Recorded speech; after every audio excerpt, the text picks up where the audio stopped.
Time now for Morning Rounds with CBS News Chief Medical Correspondent Dr. Jon LaPook and CBS News contributor Dr. Tara Narula. First up, folic acid and its role in preventing birth defects. This week, the U.S. Preventive Services Task Force re-released guidelines on using folic acid supplements to help prevent neural tube birth defects. According to recommendations published in the Journal of the American Medical Association, the two most common types of neural tube defects are anencephaly, which affects the brain and skull, and spina bifida, which occurs in the spine. An estimated 6.5 cases of these defects occur every 10,000 live births in the U.S. Tara, what are the recommendations when it comes to taking folic acid? So these really reinforce the 2009 recommendations about the substantial benefit of folic acid in reducing neural tube defects. And that recommendation is that all women who are capable and planning on getting pregnant should be taking a daily supplement of 400 to 800 micrograms of folate. Now, the reason they say capable of becoming pregnant is because half of all pregnancies are unplanned. And most of these neural tube defects happen very early in pregnancy, in the first several weeks, before a lot of women know that they're even pregnant. So the critical time period for taking folic acid is basically 1 month before conception up to 2 to 3 months into the pregnancy. Now, this does not apply to women who are considered high risk. Those would be women who either had a prior pregnancy complicated by a neural tube defect, who have a family member who's had a pregnancy, or who are on certain medications like anti-seizure medications. Dr. LaPook, are supplements the only way women can get their folic acid, or are there other ways? No, actually, you can get it from fortified foods, and actually there are cereals that have 100% of the recommended daily requirement. You can find that on the CDC website. And then there's also in your diet, green leafy vegetables, legumes. I always have to look up what that is. Beans, peas, and lentils. Right? Orange juice or oranges, asparagus, things like that. Tara, when it comes to women of childbearing age actually taking folic acid, what did the report show? It showed that we need to do a better job at educating the public, because in a survey of 2007 to 2012, 48% of respondents said that they were only getting their folic acid through fortified foods. 29% were taking a daily supplement, but half of that 29% were taking a supplement that was less than the recommended amount of 400 micrograms a day. All right, that's the number to keep in mind. Our next topic, health goals. The government's Healthy People Initiative sets national health goals and objectives 10 years at a time. The initiative has spanned 4 decades. This week, the Midcourse review for Healthy People 2020 was released, providing an update on our progress. While there are over 1,000 objectives, a select group of 26 high-priority items called leading health indicators were chosen to illustrate where we stand. According to data put together by the National Center for Health Statistics, of the 26 leading health indicators, 8 had met or exceeded their target. 8 were seen as improving, 7 showed little or no detectable change, 3 were getting worse. Okay, John, so what are some of the 26 objectives that we are improving on or have already met? This is a huge report. This was some slogging to get through it. But doing adult physical activity and muscle strengthening has improved. We're all the way up to 21%.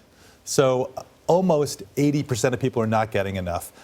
Good news is that there is improvement. There's a lower amount of alcohol abuse and drug abuse, illicit drugs, and adolescent cigarette smoking has gone down. But of course, we know at the same time from other studies that e-cigarette use has gone up, so there's a little bit of that. Interesting. We met the adult exercise goal, apparently, yes? Yes, we did, which is good great. for us. That's great good. news. Wow. It's still like this much of what it should be. Right. But what about obesity in general? Yeah, we didn't do so great on obesity. So the report showed that we had little or no detectable change when it came to obesity. So for adults, the rates went from about 34 to 35%. The goal for 2020 is about 30.5%. For kids and adolescents, it went from about 16 to 17%, and that goal is about 14.5%. So still a ways to go when it comes to that. And we know that with obesity, it's not just exercise. It's really a lot of it is diet and diet changes. And we are improving, at least in a few things. We're improving in medical insurance coverage, in the number of kids getting vaccines, and also in our control in adults of hypertension. So we're getting there, but not where we should be. Okay, I'll be the bearer of bad news. John, what are some of the objectives that are trending the wrong way? Yeah, I think a hugely serious problem is that suicides are up 11.5% from 2007 to 2013, and that goes along with an increase in adolescents with major depressive disorders. This is something that we have got to do better, and I think stigma is such a huge part of that. You know, it is still in our society a stigma. People are embarrassed to come forward. And even when they do come forward, there aren't the kind of services that people have. You have parents, I've gone through this with my own patients, who have kids who are depressed, who are even suicidal, trying to get them plugged into services where they're going to try to prevent some kind of horrible event from happening. It's really tough. We have to do better with this. And when it starts in adolescence, then you're more likely to have depressive episodes down the road. So really picking it up early and treating it early can prevent complications in these kids down the road. Yeah. All right, finally, innovation. Sometimes to move forward, you have to look for inspiration from the past. Researchers at Stanford have developed a hand-powered centrifuge. The inspiration, the old toy called a whirligig or buzzer. Centrifuge devices used in labs rapidly rotate liquids like blood to separate different components for analysis. The Stanford centrifuge uses a disc that can be made from basic materials like paper and plastic. Pulling on strings that pass through the center creates speed and rotation. The paperfuge, as it's called, costs as little as 20 cents to make.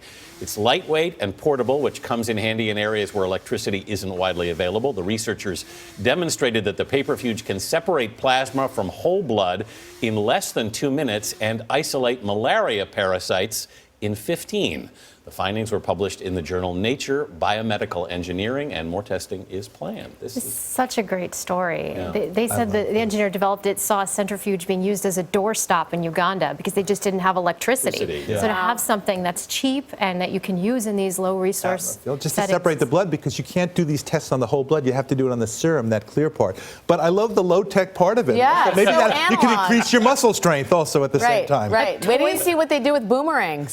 He developed a foldoscope, they said, too, that cost about $1. Amazing. The same engineer. So Pretty amazing. analog in this Microscope. modern digital world. Sometimes you got to go back to the basics. Doctors Jon LaPook and Narula, always great to see you guys. Thanks for your time.